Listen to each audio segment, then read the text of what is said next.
What's going on, good people? Rich here. School in the building. What's happening? Like, man, when did you start that? I don't know, man. Just shit. I think I started because we did ATL, man. What's happening? Hey, man, we back at it again with another episode of the Culture Garden podcast. Yes, sir. Yes, sir. Shout out to Ray P. What's up, Ray? Yeah, man, she a little bit under the weather right now, so we holding it down without her for the moment. But she'll be back on the next episode. So hopefully Ray P's feeling better soon. We appreciate everybody for tuning in to another week of the Culture Garden podcast. Thank you, thank you, thank you. It means the world to us. Before we get started with today's episode, I just want to take some time real quick to send some love to a close or family friend of ours. Yes. Me and School, man, the Kennemore family. Yes. Don't want to say much about it, but just, send some love, some prayers to them. Yes, we love y'all. Yeah, definitely, Sure. man. Like literally known them since we were kids. We always talk about 85. They grew up right down the street. Went to school with them since Same elementary. old sunlight. Yeah, absolutely. Yes. But just want to send some love and some light their way. So we think about y'all that just didn't seem right to just sit here and press record and, have fun, talk about movies without, acknowledging some people. With that being said, we got y'all. Rachel and myself just wrapped up Your Honor, Part 20, the end of Season 2. That is uploaded right now. Check it out. Give us your thoughts because there might be a Season 3. There might not. They did their thing with it. I got a couple little gripes with it, but other than that, it was cool. Can't complain at all. But that is our television feed. We got y'all. Like I said, we just wrapped up Your Honor. We did Harlem on there as well. So that's going to be something we're using all of 2023. So please check us out there. Make sure you subscribe. And next week, we are going to be taking the week off. So we will not have an episode next week. We'll probably post a link to one of our past episodes, former episodes, and then we'll be back the beginning of April with something fresh for you. But, we just need a little bit of time to recharge the batteries when you record as much as we do. Sometimes it's good just to make sure everybody focused and locked in. Take a week off to relax. So just want to make sure everybody's aware of that going in. Don't be screaming, yelling, where's the episode? We ain't got one next week. But perfect time to check out one you haven't listened to yet. That's a fact. All right. Today, we're continuing Request Month. So real quick, I just want to shout out Queen Cha-Cha. What's up, Queen Cha-Cha? She definitely showed some love, and she was doing a culture experience podcast related to MJ. And if you don't know, I'm a diehard Michael Jackson fan. That's my guy. So I just want to send her some love because she definitely sent the Culture Garden some love. So Queen Cha-Cha, what's up, baby? Yeah, Queen Cha-Cha, we appreciate you. Yes. I took a listen. Definitely was geek. That was real cool. So we thank you. Yes. You know the name of the podcast? No. Okay, then. Our apologies, man. We'll try to make sure we put it in the description. Yes. I definitely shared it on my Twitter. Yeah, I'm about to say, I know it's something with like the biopic of Michael Jackson, something of that nature. Yeah. I don't want to mess it up, so we'll just make sure we put it in the description overall. But shout out to Queen Cha-Cha. So today we're continuing Request Month. Requested by DeMario, man, my guy Hughes. What's up, fool? Yeah, man. He done hit us up with a few requests, but this is the first one we're getting to. New Jersey Drive. He requested this specifically, a forgotten hood film, and I'm looking forward to getting into it because I know we're gonna have some different opinions on it, and this is interesting. It's a fascinating film, especially when you know the history behind it. Okay, so we'll get into all of it. The synopsis: Jason and Midget. Let me start by saying this real quick. Let me pause. All right. I know that term is not politically correct in 2023. It's been banned and outlawed for a few years. That is the name of one of these main characters. Yes. Going to refer to him as that. No offense. Hopefully nobody's listening is taking offense. Also meant to say, if you haven't seen the film, there will be spoilers as well as explicit content. But just wanted to make sure I mention that. So if you hear us saying that repeatedly, that's because, that's the character's name. Yes. But Jason and Midget are two young black teenagers living in Newark, New Jersey, the unofficial car theft capital of the world. Their favorite pastime is that of everybody in their neighborhood, stealing cars and joyriding. The trouble starts when they steal a police car and the cops launch a violent, offensive attack that involves beating and even shooting suspects. That is the synopsis of this film. Get into some stats real quick. Released April 19th, 1995. How long was it in the theaters? 16 weeks. 36 weeks. Damn. 255 days. You got to remember, man, these older movies, you might as well start in the 30s. Yeah, I guess so. You know, my goodness. That's when people actually went to the theaters on a regular basis. Dollar Show, all that, man. 255 days, 36 weeks. Directed by Nick Gomez. This was his second film. He directed Laws of Gravity first on like a $38,000 budget, and this was his second film. Okay. Also a big TV director. A lot of television shows. He's directed episodes of Oz, all types of stuff. Yeah. Like, and to direct a movie with 38 grand is amazing. Yeah, that's pretty much something you're doing. If it's equivalent to today's time, you would use it on your iPhone. Yeah. Like almost the same quality in a sense. But yeah, that's insane. It was also written by Nick Gomez and Michael Marriott. Spike Lee is an executive producer. It was Spike Lee's birthday yesterday, which was Monday. We're recording this on a Tuesday. So Monday was Spike Lee's birthday. Shout out to Shelton Jackson Lee. Yes. Happy birthday to a GOAT. Yes. Had a budget of an estimated $5 million, depending on who you ask. We'll talk about that a little later. It made $3.56 million worldwide, 1.3 million opening weekend. So even though it did have good reviews, it was not a box office success. And currently it is not streaming anywhere. If you want to watch the film, you either have to own it or you can rent it on, Prime Video, Vudu, anywhere where you rent movies, YouTube, whatever the case is. Gotcha. So you can check it out there. Cast: Sharon Corley as Jason Petty, Gabriel Cassius as Midget, Saul Stein as Roscoe, Gwen McGee as Renee Petty, Andre Moore as Richie, Donald Faison as Tiny Dime, Michelle Morgan as Corrine, and we have an appearance by the late great Heavy D. Other actors are in there as well, but that's kind of your main core. Yes. As far as awards go, it had three nominations, including the 1995 Sundance Film Festival and 96 Film Independent Spirit Awards. So nominated, but didn't win anything. And we can get into the origin right now. So I told you the film was a little bit, pretty much Nick Gomez says, this isn't the film that I agreed to make, for lack of better terms. Okay. So he had mixed feelings about the film when it came out. Like I said earlier, it received favorable reviews, but it's not the film he wanted to make. There's a story in the Washington Post where I got a lot of this information. Okay, got you. So in 1993, Spike Lee invited Gomez. This is after Laws of Gravity, which got a lot of great reviews just for the kind of dialogue. And it was similar to what you read about Quentin Tarantino when Reservoir Dogs came out, just kind of the way. What stood out about that film is the talks and the dialogue and that everyday conversation that movies didn't really have. One famous scene in Reservoir Dogs was the restaurant scene at the beginning where they're talking about tipping. Yeah, and just that kind of conversation you didn't see. Why would a studio make a scene like that and put it in a movie? That was unheard of. And that's kind of the same direction Gomez took with his first film. And then even carrying on to this, you can see the authenticity come through, even the language. It was he dove into the culture and everything felt authentic. That was one big thing that everybody says about this film. It feels real. But he wrote a first draft after, Spike wanted to make a movie with Universal. He said, cool. He wrote a first draft and he described that story as a personal odyssey of a Black teenager. It was supposed to dive into the criminal justice system, courts, probation officers, social workers, school and police, everything. He was really trying to go into that avenue.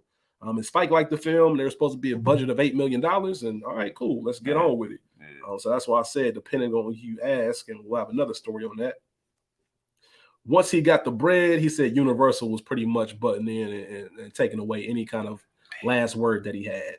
They pretty much wanted to stay directly on the action. Let's give us the car, stealing cars, give us the chases, give us all that, because that's what we want. We don't want anything that's not really relevant to that. So all that extra stuff that he wanted to dive in, they took it away. And they even dropped the budget, according to Gomez, down from $8 million to $5 million. And he said, that's when I should have left. I should have left this project, but I've been spending 5 months on this screenplay. And to leave a project, you have to pretty much start over somewhere else. You have to pitch it to someone, get them to agree to it, run into the idea of them cutting the same things or maybe even more. So it's really a process. He did say he taught him some things. When I make a movie, I want to make sure that whoever I'm doing it with, they know what they're getting. Like I get final say, almost like Billy Walsh and Entourage. If anybody's seen Entourage, you know exactly what I'm talking about. But things like that. But Universal came out and said, look, we always said we was gonna give him $6 million. We gave him $6 million. Matter of fact, we're proud of the work that Nick did and his crew to make sure that this film got done under budget. So they took the high road, but who knows? Believe who you want to believe as far as the budget. They shot the film in 39 days, and Gomez admits that he could have done a better job. So this might be a gripe of yours. We'll talk about it in a second, but he could have done a better job of giving like some more underlying stories. Like, why are these kids so fascinated with stealing cars? Like, what's going on in their home lives to kind of drive this behavior? Because it kind of seems aimless if you don't have any of that information. But he says part of that was, hey, they cut the budget. I had some stuff written for that, but they cut it. The narration also wasn't in the original plans, but since they changed the movie, he wanted that narration because it kind of guided what was going on. You have to think as a director, I have a whole story in my head, and I expect some things to get cut, but I don't expect a completely different movie. So he added some narration to kind of fill in some of the gaps for those that didn't make sense. And also another thing with the budget, not the budget, excuse me, the studio is the people in this movie, the characters are supposed to be 14, 15 years old. Wow. Yeah, and that's in my things that bother me. And the studio didn't want to upplay anybody. They didn't want to upplay their ages, so they just made these grown men pretty much still be 15 years old in the film. And also on top of that, why do you think that was an issue? Getting young kids. They're expensive. Not that they're expensive. They're child labor laws. Okay. You can only work 6 hours a day if you were a kid, and they had, like I said, 39 days to shoot this. There was no way they can get a whole cast of kids and film this in 39 days with everything that they wanted. So that was another reason why they couldn't do it. Nick himself, the director, he grew up in Boston, and he was mentioning, hey, like stealing cars, especially in the 80s and 90s, was like a pastime. It was really no different than like anything else. It was much safer than gang banging, selling drugs, anything like that. Like he made it sound like it's no big deal. It's like stealing candy out the candy jar. It's a small thing. Like every kid steals cars. It was kind of that thing. And he said white kids in Boston did. Like it wasn't really even a black-white thing. That was just kind of what we did. And that's one of my gripes. Like you said, one of my gripes is they kept doing it, and it's to the point where I didn't understand why they kept doing it. I got you. Sheesh. Yeah, I think that's a big part of it. And he's never disowned the film. And he says he stands by, he understands that it's my film, it's my idea. True director. Yeah, for better or for worse, I stand by all the compromises that were made.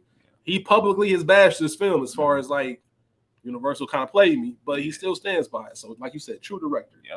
So that's kind of the origin of it. First experience, do you remember? Monday. So doing it for this. All right. I hadn't watched this film in years.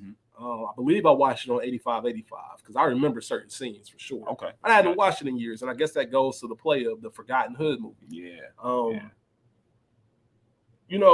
You told me when we were recording, like, hey man, I don't really have a lot of notes for this film. And I know you well enough to know that means that you weren't really rocking with it. So what was it about the film that didn't go over for you? It's pretty much what I said. The notion of them keep doing it, I didn't understand that. And now, especially with now you saying that they were supposed to be kids, it kind of makes a little bit more sense, but I didn't feel that way. I felt like these were 17, 18-year-old, especially like his mom was on him. I'm like, damn, like some of it was, okay, he lives in her house, so that's why she's on his ass. But if he's supposed to be 14, 15, that makes a little bit more sense. It was choppy. You know what I mean? Like it was the story went from this to that, and so it was tricky. So that's it for me. It's a lot of that. So yeah, it's funny. We talked about it last week with Kingdom Come. Like sometimes you need one piece of information to make you look at a movie different. I know for you and Rachel last week, neither one of you knew it was originally a screenplay. I mean, excuse me, a stage play. And that changed the whole idea of, all right, then some of this makes a little bit more sense.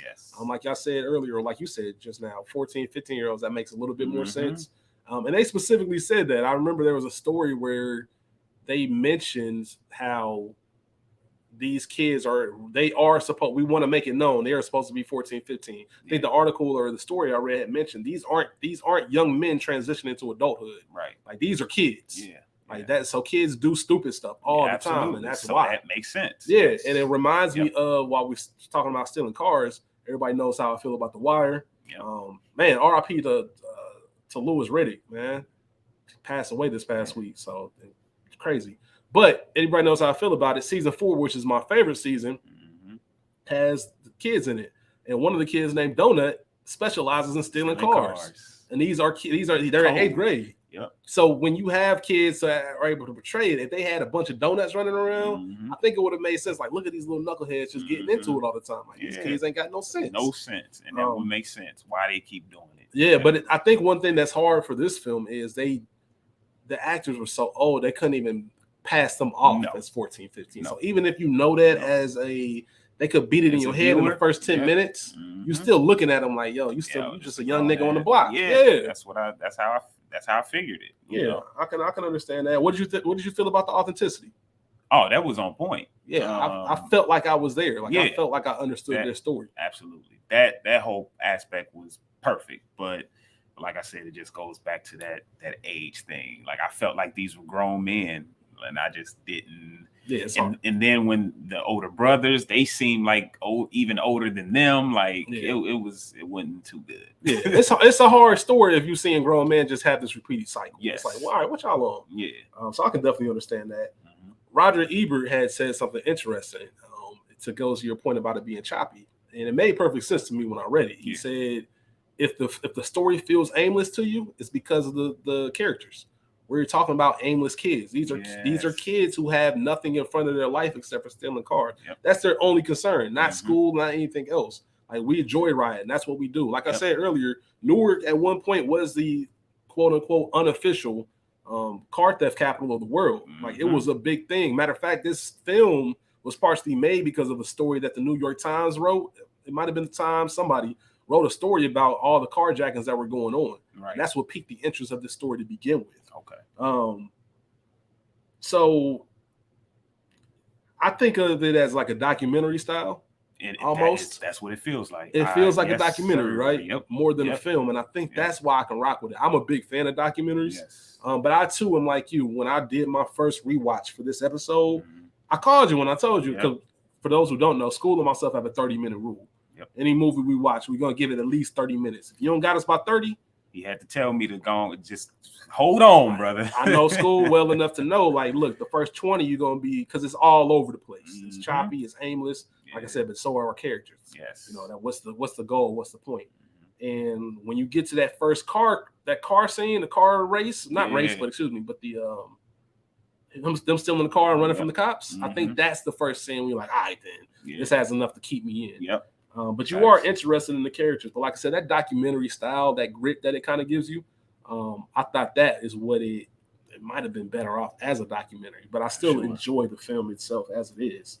But yeah, it explores that empty lifestyle, you know, where it takes you. It even with the whole, like, him doing 3 months, like, I'm like, how did he get 3 months? But if I would have known he was 14, damn, that makes sense. Yeah, and I think they said they when the court scene, they were sending them to a boy's attention. Because remember, the judge said something like, if this happens again, I'm gonna send you here. You know what? You've heard stories about that place, right? Yeah. So that scare tactic, trying to get them on the right path. But yeah, you, like I said, that empty lifestyle. The whole theme of the movie is get out while you can. Like, you're doing all of this repeated cycle. You're doing the same thing over and over. What do you think it's going to get you? Yep. It's almost like they're fighting this game, or they're playing this game, or fighting this battle, knowing that they're going to lose. We're just going to have fun with it while we can.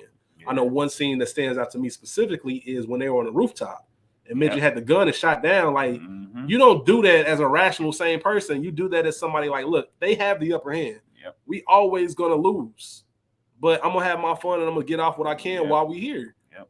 There was another line in the film where I think Jason, when he was getting interrogated right after, I forget the guy's name who got shot by Roscoe. When they stole his car and he shot him. Yeah. That kind of kicked everything off. Yes. Well, Jason, when he was getting interrogated, they asked him about, did you see a cop shooting? And they had him to line up. Like, and he said, like, what I'm gonna do? Come on, man, what I'm gonna do? It's a cop. Like, what they gonna do? Lock up a cop for me? So they knew that the chips were stacked against them. Like, there was nothing they could really do. And you saw within Jason, as the movie progressed, that the walls were just closing in. Yeah. Like, I think, and you can probably relate to this as a viewer. I got tired. Yes. I was exhausted. Like, I'm tired of running too, bro. Like, y'all there's gotta be more. I wrote down I wrote this down. It's very important to watch it as it exposes how both the streets and the police can be corrupt, and it definitely teaches a lesson of choosing the right path to go down, or wrong ones lead to serious consequences. Like, it has a lesson in it. Like, it's there. Oh yeah, absolutely.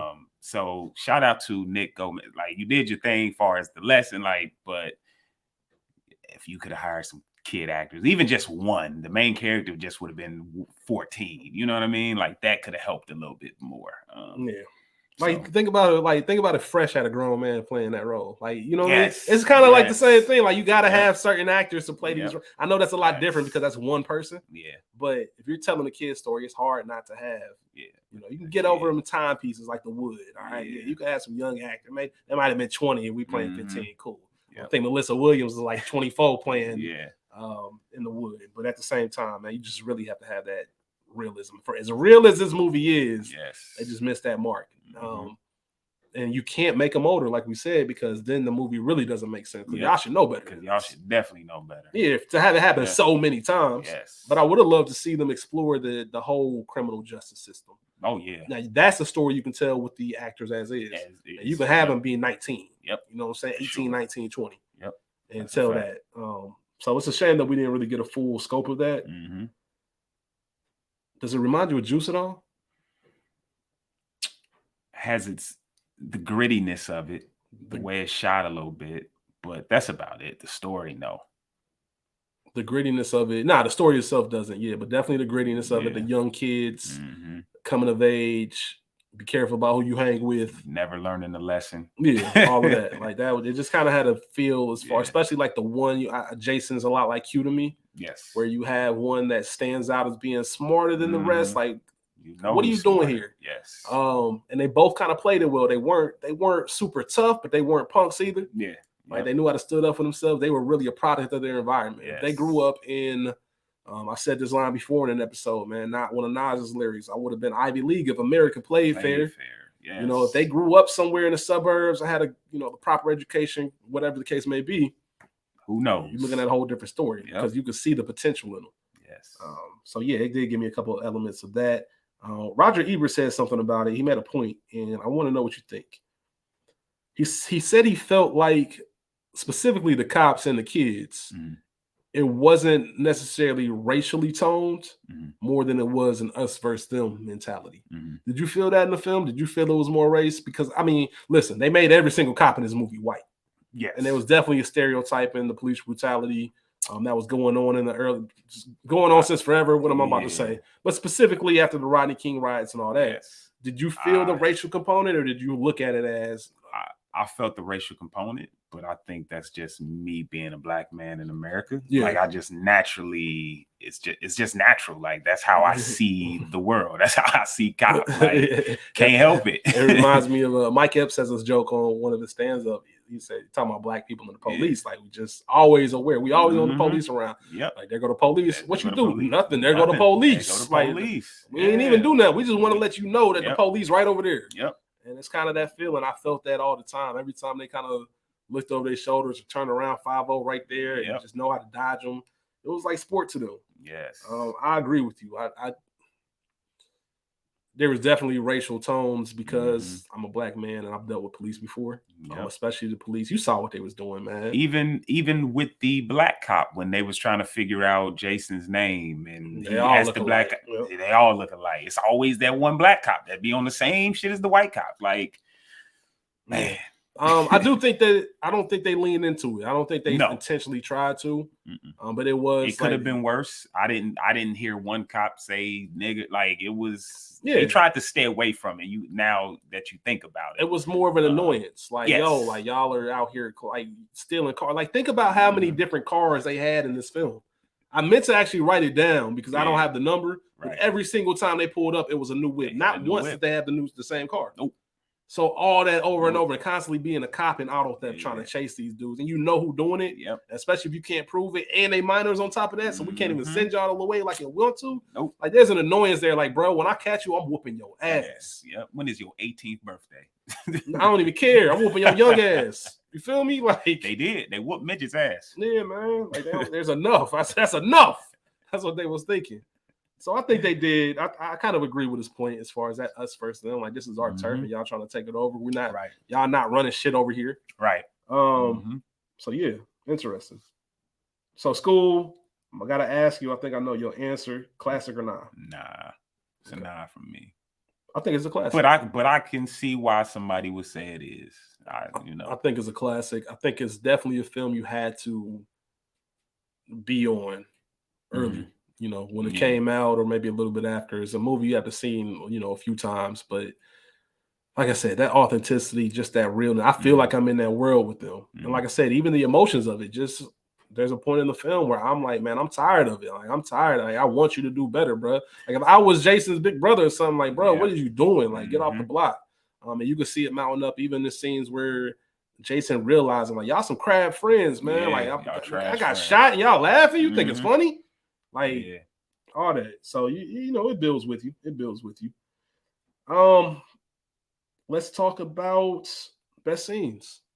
All right, I got a couple. All right, you want to start? Yes, sir. The first scene I have is when they pull up to when Midget and Richie, is that his name? Richie is the dude with the Barry Sanders front. Yes, the Barry Sanders front. Okay, so when they pull up in a stolen car, obviously pull up to his mom's house, or to his mom's house, and mom's come out on that trash. Shout out to Aunt Kim. Hey, I know she would have handled the same way. Going, bro. Mom's threatened. First, she threatened to call the police.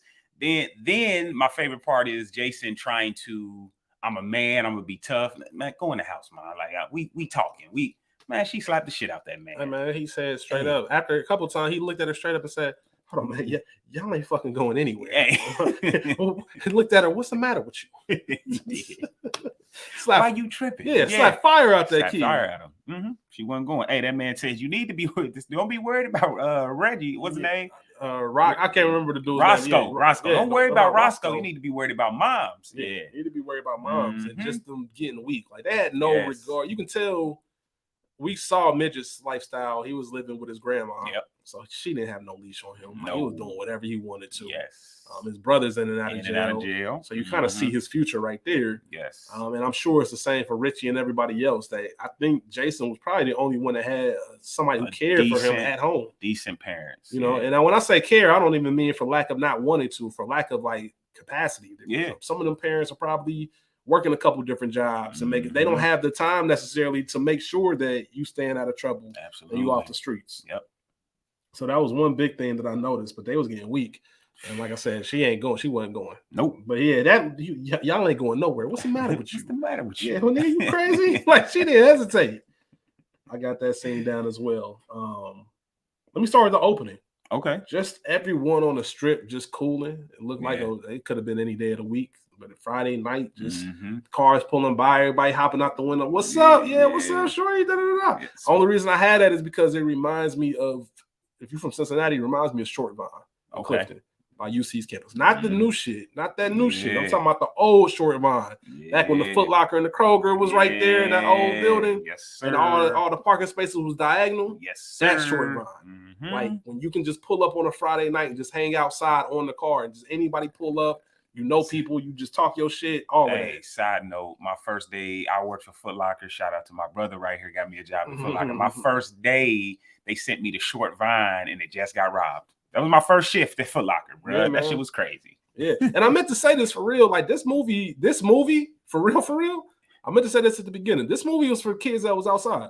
Yes, there it is. This movie was for the kids that was outside. If you were outside and you lived that, I'm not even saying live that life, but if you've experienced it, if you've seen it secondhand or been outside when shit went down, this is who this film was for. Yes. You know, The Wire has a theme of porch kids or stoop kids and street kids, corner kids. Yes. And sometimes those worlds can mix. You can be a stoop kid and just kind of be outside for a day or two and just see what's going on. Oh, that ain't for me, and just bounce. Get your ass right back on that porch. Yeah, but yeah, if you were outside and saw any of this stuff, this film resonates a little bit more. Like you said, that opening scene reminded me of Short Vine. It's the same scene, same type of everything. Yeah. And it just brings back some nostalgia, which goes back to what I said earlier as far as a classic. If you saw this back when it came out, or you saw this in the early 2000s, you probably have a nostalgic hold of it. Right. And it means a lot more to somebody who just saw it recently. Yeah, makes sense. I can definitely say that. What's another scene you got? Another scene I have is the police carjacking. They was sick of playing games with the police. Like it was to the point where they just were like, we know we ain't gonna get away with this shit, but we got to do something. Yeah. And they went and jacked that police car. And the best part is when they pulled over the white kids. Oh, like, absolutely. And if I was to steal a police car, I'd be on the same shit. I'm getting behind cars, pretending like I'm pulling them over, hitting the light, woo, woo, woo, all that shit. Then I'm finding dumbass, whoever I can find that's on some dumb shit. And they found the perfect victims. You have the right to be stupid ass geek motherfuckers. Reach for the sky, bucko, with that typical white voice. Hey man, you guys are in a heap of trouble. You guys in a heap of trouble. Hey, that shit was classic. That's my favorite scene in this movie. Hilarious, man. Yeah, for sure. Hilarious. I would have been on the same trash, them messing with them, and just them riding by after doing like just getting weak, like you stupid motherfuckers. Yep. I would have been, I don't know if they were equally pissed and happy, relieved that they weren't real cops. Yes. But man, I'd have been hot. Like I don't. And side note, think about not to even turn this into that type of shit, but that privilege of being white. They had beers, they was wet, they had no troubles in the world, and they was doing some illegal ass shit. Mm-hmm. They had beers, too many people in the car, niggas riding in the back. Like if they would have been black, man, stop it. Yeah, without question, man, without question. But that is easily one of my favorite scenes. Yes. It was the funniest scene in the film for sure. Oh yeah, hilarious. I got that down. Only thing would have made that scene better is if Tiny Tim, what was his name? I know it's Donald Faison, but if he was in there, if his character was in there, yeah, for sure. Yeah, man. Not a real scene. I just want to mention leaving your shorty to go hang with the fellas. That happened with I think Kareem earlier in the film. Kareem, man. And your girl always knowing like what you doing with them, they gonna get you in trouble. Like lady always know best, man. Keep you a good woman around you, for sure. But the scene I really want is that first car chase. I mentioned it earlier. Just great action and great filmmaking. Yes. It came within that first 30 minutes, I think around 22, 26 minutes or something like that. Like, all right. And that's the one that, like, if you aren't all the way hooked, like, you want to be in. Like, what are these kids wilding, reckless driving? Like, they getting out. And it's kind of impressive on a low key. Like, the way y'all can maneuver and get out and make sure y'all navigate these streets, no crashes other than nobody knows the streets like we do. Like if you live these streets, even the cops, they think they know the streets, but they don't know them like them young boys know the streets, bro. They outside all day. You see that all day. Like, I know it's a popular phrase now. We outside, but you saw through this whole. They was outside pulling up. Anytime anybody you wanted to see, you know exactly what spot, like what block. This before cell phones, maybe a pager, but come on, dude. I know where he at. Oh, he gonna be over there on. Take your ass back to Avon. Yep. You know what I mean? Like we know where you at, where you hang, all that. All that. Yep. If I need to run down on you, I know where to find you. Absolutely. And if you're not here, think about that. If you're not outside, then we know something's up. Yeah, something ain't right. Yeah, because don't nobody hide. You come outside. Nope. And if you outside, you really either you locked up somewhere, mom might have a grip on you and you can't leave, or you really in some shit and you hiding for somebody. Facts. And you don't want to bring that to mama's crib. Not at all. But yeah, just great action, great filmmaking. Any other scenes you got? What you got? I got step pops with the talk, man. For anybody that knows about just having a step pops, and it's not in the movie, but I know that there was a scene of the moms hitting the pops with it, because you saw it a little bit when Sus was talking about I want to go outside, I want to go to the store, blah blah blah blah. But step pops hit her with it, like, man, you gotta chill on them, da da da da. So finally, he built up the courage, like I'm about to say something to him. I'm the man of this house, and you gotta chill out. And he did exactly what any 14, now I know this, he's 14, 15-year-old man young man would do. Like, dude, you ain't my pops. I don't need you for that. Like, you probably been here 2-3 years. Nah, I'm good, dude.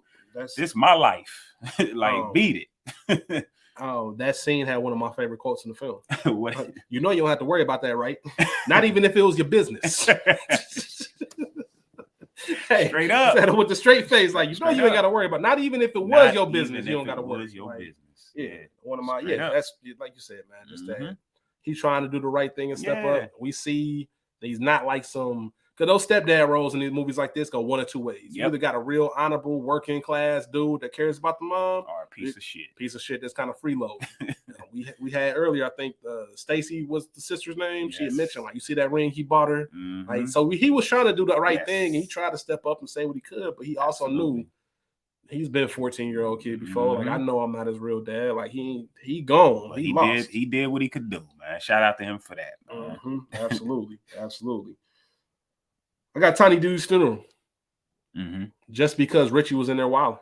Yeah, Richie was fooling, bro. And I think everybody knows someone like Richie who just Mm-hmm. doesn't have that filter, the filter or awareness to read the room, mm-hmm. and who also stands strong in what they saying. Like in Richie's head, like I'm not saying nothing wrong. I'm saying what everybody was thinking. Like we know Tiny D. That did not look like Tiny. I'm just saying he looked like he got fucked up. That's all I'm saying. Yep. And even when everybody says, "Come on, yo, his family out here," what? I ain't say. I'm just saying. Yep. Mm-hmm. Come on, man. It's not funny, especially if you in that moment. Right. But it's funny as a viewer, like, bro, like, cause you know a Richie, like, bro, chill, like, bro. We can talk about this later. Yeah, anytime, man. Yeah. So Richie was out there wilding. The next one I got is when the cops whooped Midget ass and left him for dead, man. The best it's fucked up, but when Officer Roscoe pull up, he talking about y'all say something for me. Yeah. That's fucked up. But once again, now that I know that they 15, it makes sense. Like we ain't even gonna waste our time trying to lock you up. We know you ain't gonna get shit for 3 months. We gonna whoop your ass and we'll see your ass again. We ain't trying to do this paperwork. We ain't trying to do none of this paperwork. So fuck it. We gonna whoop your. And it was what 10 of them. Yeah, they whooped his ass, bro. You could tell when he turned the corner. I was thinking like, damn, man, them Tims done got you, midget. He was struggling. And they turned like the way they toss him. And kind of like still was sliding, like, oh yeah, they about to whip his ass. Fucked him up, bro. Yeah, but my man's got up and got him a cold one. Yeah, he found one, man. He needed that. That was a blessing, man. That's what I put.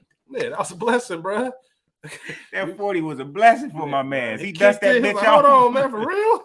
Pour some out for the homies and was on about his business. Hey, he had to pour some out for the homies, man. But yeah, and it's crazy that's finding. This is the life they live, man. Finding a unopened 40 ounce on the street that's a gift. Yeah, those are the moments you kind of live for. Yeah, small things, man. Those are those small dubs that you get because ain't nothing easy, ain't nothing given to them out there. Because we'll say this, even if these cats was 18, 19, they easily could have walked in the bodega and bought a 40. Like that, we see that from Menace to Society. Like them niggas could have walked in at any moment and got them a 40.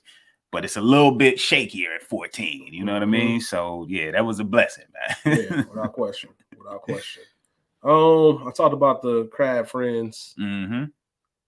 Another scene that I have is the scene with Midget and Jason when they were at Midget's house. Why you going to school? He saw the auto book. Like, why you going to school?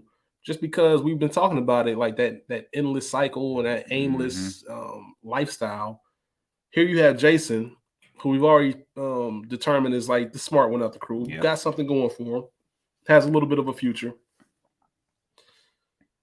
Midget tells him the story of, I saw this old white dude driving a Lexus. Like, he don't even deserve that car. Nope. Like, I know more about that car than that old man. It goes right hand in hand with, like, look, man, look at the hands we was dealt. Look at how we live and look at the environment we have. Like, we don't deserve none of this. Like, what makes that person so much better that they get all of this? Here I am knowing the real knowledge, really would appreciate it, and I don't have any access to that. That's who you're going to be working for. That's what he told him. That's who you're going to be working for. Someone who's making mad loot off your sweat and your knowledge. Unfortunately, that is a real thing. Like, that is a real mentality. That's why you have a lot of entrepreneurs, because they're like, I'm not working for somebody else. Absolutely. Especially somebody I'm smarter than. Nah, I'm going to make my own bread. It's just hard to start a business, and people aren't consistent enough or disciplined enough. So, he gonna be helping that man get a newer Lexus every year is what Midget was basically saying. Like, you about to help him every year upgrade his Lexus. And on the opposite side, what's Midget's alternative? Like, you know what I mean? He hasn't carved out he doesn't see anything bigger than the block. Nope. You know what I mean?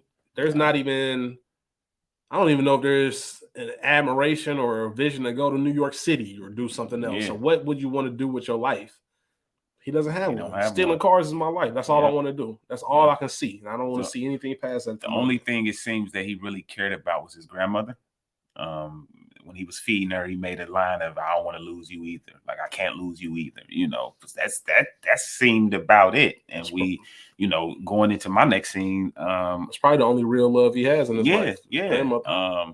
Besides him shooting at that cop, but the other scene I have is him still in that car in broad daylight. You can tell after that, the Lexus, after the scene you're talking about, he was desperate. He was at his breaking point to a sense. Like to steal a Lexus in broad daylight, it's 20 plus people outside. Like, yo, bro. And to not give his mans a warning or nothing, like, man, I'm getting this. I'm taking this. It's I don't care. It is what it is, bro. He hopped right out. He ain't tell them get in the front seat. None of that.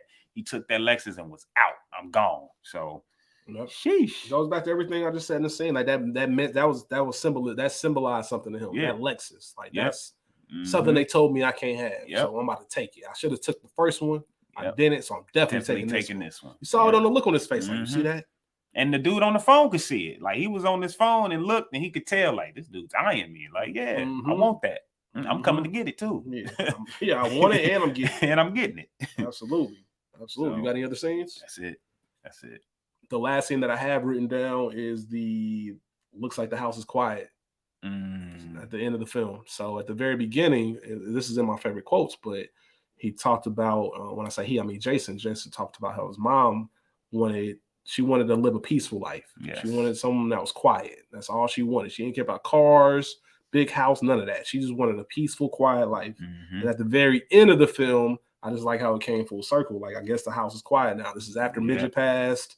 You know, you got pretty much the whole crew was going. Yep. And he says in the narration, like, you look up and down the block and it's like we were never there. Yep. You know, we were just trying to make our mark on the world.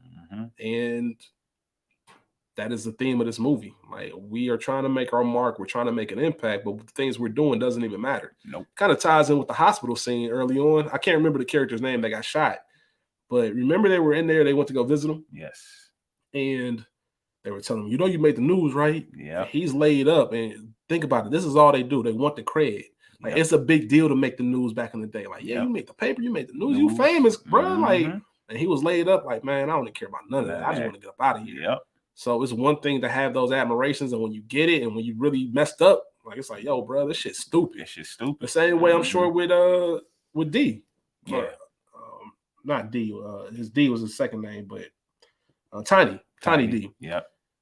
I'm sure it was the same way with him. Like, he did not want to die. No. You feel me? Like, he had a whole life in front of him. Yep. He didn't even get it started. But that was going to happen sooner or later. It was going to happen sooner or later. Yep. And that is the thing. We're trying to make our mark in the world, but at the same time, we're not doing any of it. We're not doing any of that. So, man, it is sad. It's a sad story, but it does show the idea of, look, if you can get out, get out. Get out. Jason, you got an opportunity. You got something to do with your life. Get out. Yep. There's nothing here for you.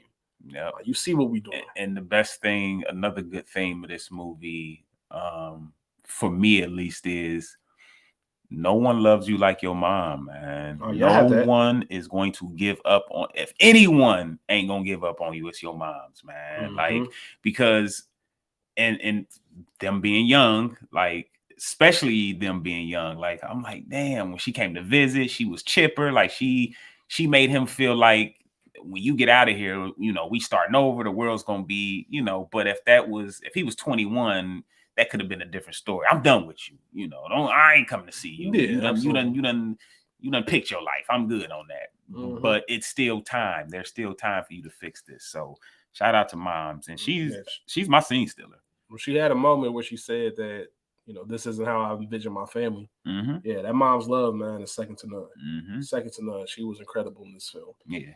I did have one more scene I forgot. The Heavy D scene. Oh, yeah. Just because it was funny. And that is what happens when you got a grown man really making moves on his block. Yep. Like, I'm out here making money. The last thing I need is heat over here. Heat. And y'all dumb knuckleheads are. You know, he spotted it right away. That's your brother? Spotted it right away, walked up on him, man. Take that shit back to Avon Street, you little dumb motherfuckers. Like, the whole nine. Like, he checked him. Told him to get up out of there with all that. And I meant it. Like, you still around, I promise you, I'll up the heat on y'all. And it'd really be some problems. So I did enjoy that scene as well. Yeah. Best quotes. What you got? when Jason Petty said there's always that one cop who cares a little bit too much. Nigga, you worried about Roscoe, you need to be worried about your moms. You know they shot that kid for no reason. His mom's, you need a reason to get shot nowadays, Jason? I don't think so. Officer ring a bell. Nah, they all look the same to me. When moms pulled up the last time when she pulled up on Midget and Jason and she was leaving, he said she need to get that oil checked. And when Jesse, the brother of Midget, was searching in his bag looking for his scissors, nigga said, "You calling me a liar, black man?" That was dope too. So they're my quotes, man. I got you. I already mentioned at the beginning of the film the narration about wanting to live in peace. I felt that. Come on, man, what they gonna do? Put a cop in jail for me? Mm-hmm. You know what? You don't have to worry about that, right? Not even if it was your business. I mentioned all three of those. Of course, one of the funniest lines in the movie. What's your name? D's what? D's nuts. Spelled N-U-T. Actually spelling it out for him. That cop that he was talking to actually played Father Phil in The Sopranos. Just a little random fact for y'all. Yep. Hey, look who it is, my little man. That line for some reason had me weak because Roscoe had a punchable face. Man. Like they picked the perfect antagonist cop. Like if you were gonna pick a white cop that was gonna be picking on black kids, you pick somebody that looks like him because he just something about his face, his smile. You just want to put your fist through it. Yep. And I don't know why I get weak every time when he sees him on that bench. Like, hey, look who it is, my little man. Yep. Even when he pulled up on him outside and said, "What's going on, little brother?" Yeah, like, he's just that asshole condescending. Like, bro, get out with here. Them little racial undertones, the little cool slang. Oh, I know the slang. Yeah, man.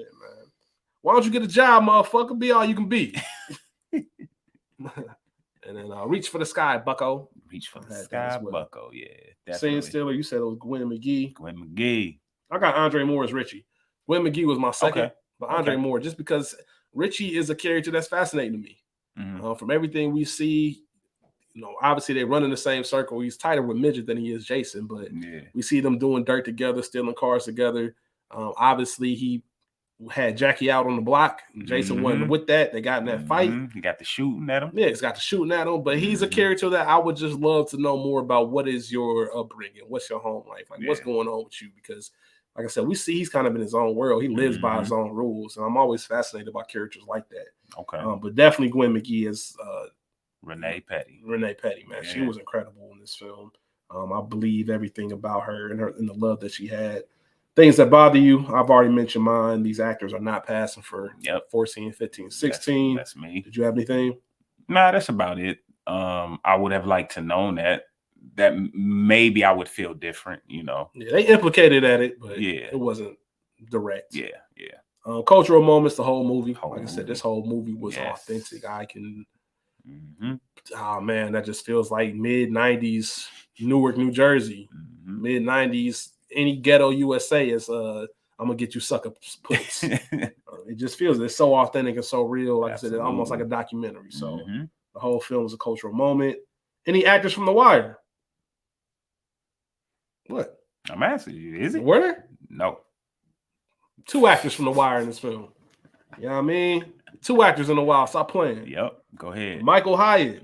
She's in the background of the funeral scene. So when the mom comes out, when Tiny's mom comes out and slaps Midget, pretty much blaming him for the son's death. Yeah, the woman behind her, I'm supposed this her family of some sort. That is Michael Hyatt. She plays Brianna Barksdale on The Wire. This guy. As of right now, you guys probably know her as Sissy on Snowfall. Yep. But yeah, absolutely, she was there. This one, I'm really impressed with myself. This is no research. This is me just watching the film over and just like, oh snap, that's him. The guy who got his Lexus stolen by Midget in the parking lot. Okay. That's Doug O'Leary. Special Agent Terrence Fitzhugh in The Wire. So if you guys remember, that's the Fed guy that McNulty would always go to if he needed some kind of special equipment, stuff like that. Same actor. So we had 2 from The Wire in this. Soundtrack was dope, especially if you like mid-90s hip-hop. Redman, Queen Latifah. Man. Big. Dope. Yes. Total. Yes. Outkast, Heavy D, Keith Murray, MC8, Coolio. Everybody. It had 2 different versions that came out, 2 volumes. But volume 1 is the one that everybody went to. Yeah. So shout out to Queen. Like that's Jersey. You gotta have the Redman, all these Jersey acts. But yeah, soundtrack was incredible. like I said, another lost gem of the mid 90s. Yep. Wouldn't let that happen to me. Anything? Midget's brother all in my bag looking for his scissors. Midget brother would have whooped your ass. I don't care. I'm still not going. Midget brother would have whooped your ass. Not going. Okay. I respect it. I respect you and your ass. I just would have got out the game. I'd have been cool. Like I've done enough. I'm at home. I'm studying, man. I got class tomorrow. See y'all, man. I'm done with this life. Being that young, I'm going back to school, man. I ain't got nothing to do. He tried. The metal detector was broke down, man. He couldn't get in. That would be, imagine that, bro. I know we went to different school, but couldn't imagine you having to go through a metal detector to get to school, and then it breaks down and you can't go to school. They like, nah, we don't trust you niggas, so go home. That's wild. That's insane. We'll talk about it more when we do Say the Last Dance. You got any trivia? Yeah, I got a couple things. This movie was released on the same day as the Oklahoma bombing. The scene where Midget is in the police chase in the van with cronies that leave him and another woman dead is loosely based on an accident that happened in 91 in New Jersey with 7 youths inside a police chase. Just like the 91 incident with a starter gun inside the van. Midget also had a starter gun starting in the middle of the film. The phrase, you know what I'm saying, is used more times in this movie than any other movie ever. And majority of these people that were in this movie were in New York undercover. So that's what I got. Pretty much everything I had as well, other than what I mentioned as far as the origin of the film. So with that being said, I think we broke down everything to the best of our ability. I do think it is a great film, especially if you look at it for what it is and you want something that's real and authentic. If you enjoy hood films, which I tend to kind of get away from, I've seen all of them plenty of times. Yeah. Living real life is enough, but there are still some good, I want to say masterpieces out there as far as the hood films. Yeah. You can put this in that category as far as, like I said, the rawness, the authenticity. Absolutely. I really enjoy it. So hopefully this brings some light to New Jersey Drive. It doesn't get mentioned enough. It's one of those ones where a lot of people probably haven't seen it. But give it a shot if you haven't. Yeah. We appreciate y'all checking us out. We're going to end it with this. Too high, too low, just right. The average viewer rates this film 6.6 out of 10. School, too high, too low, just right. I'm gonna say it's too high. I'm gonna go 5.5. Ooh. Yeah. Nah, it's too low. I'm going 7. Oh. I'm going 7 out of 10. Okay. 5.5 is real low. I thought you were at least gonna say 6, even for the realness. I think the authenticity alone is a 6. But that's just me. But we appreciate y'all checking us out. Yes, Thank you for tuning in. Please remember to rate, review, subscribe, like, all of that. Follow us on Instagram, the Culture Garden Podcast. Our link tree is available in there, so you have access to all our feeds. Yes. Once again, we are going to be off next week. So, like I said, we'll post on our social media page. We'll drop some links to some old episodes. But other than that, we'll see y'all at the top of April. Y'all be cool. How y'all be cool. Peace. We out.